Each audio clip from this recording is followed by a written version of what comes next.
Highlights?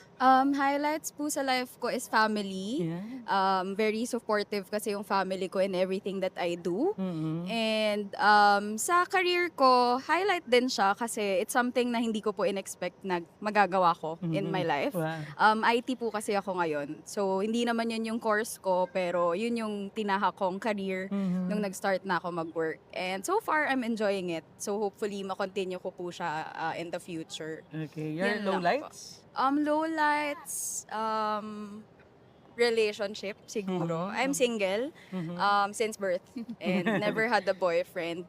Although, na-enjoy ko naman yung life ko as a single person. Pero merong moments syempre na maganda sana if meron akong makakasama sa mga Mhm.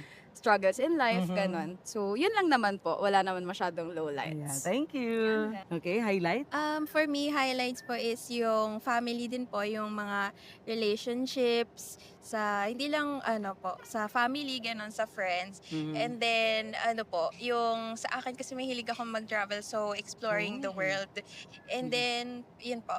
Ayan, how about your lowlights? For me, yung lowlights po siguro is undecided sa career kasi gusto ko pong ibang bansa, mag-abroad, gano'n. So, I don't know Mm. which thing to do pa. Okay, thank you. Thank you po.